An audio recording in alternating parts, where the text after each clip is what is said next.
family. Okay. Please do so it. let's try. We'll give you one more intro, but let me read this one for you. Okay. So tonight a family is grieving the death of their daughter that happened in Kahawa Sukari.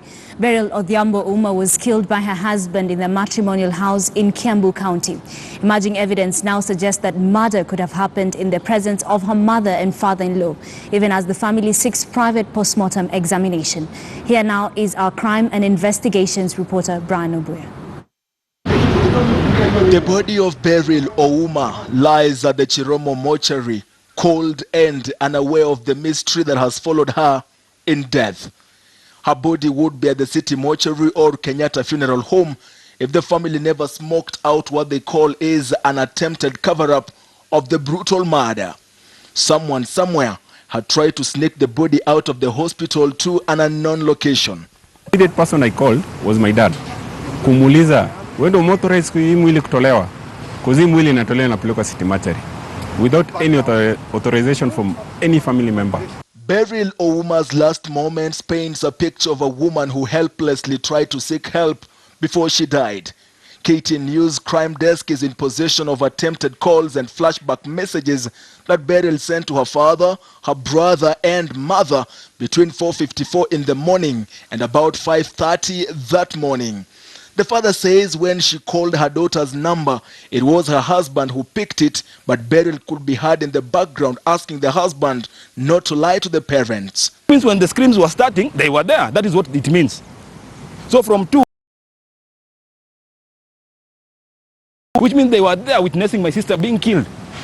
Because if they were there from 2, my dad called him and had my sister in the background by 5. Which means if they were there from 2 to that time when my sister was still talking, which means they were there all along witnessing when my sister was being killed. The suspect, Beryl's husband Nicole Osuri, his father and mother are said to have called the family blatantly.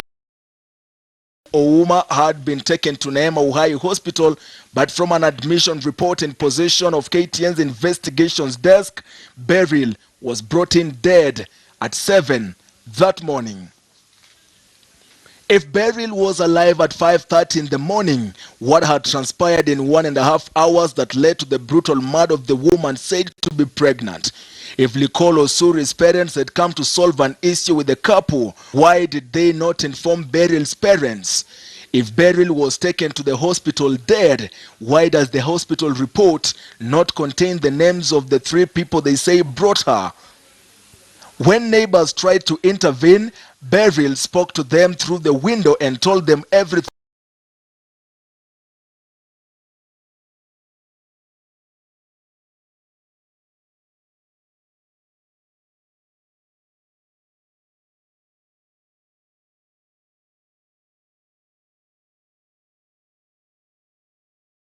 Nikapiga namba ya msichana yangu, ikachukuliwa na ile msichana. Mimi nasikia anauliza, nani hiyo anapiga simu? Anamwambia ni baba ya Beryl ndiye anapiga simu. Umueleze Beryl iko na daktari. That's what he told me. Beryl iko na daktari. Na kakata. Akanipigia simu tena baba yake. Tuko hapo kwa hospitali Neema, daktari anaangalia nini? Beryl vile walikosana. The family has sought for an independent pathologist to conduct the post-mortem, claiming they do not have faith in the government pathologist Johansen Odwor, whom they claim is a relative to the suspect. We talked na yeye, tuliongea, tukamwambia bwana daktari, wewe hapa because you are a cousin ya hawa and I know and you know you can't do this case. Na usimamie. Na kweli ali accept.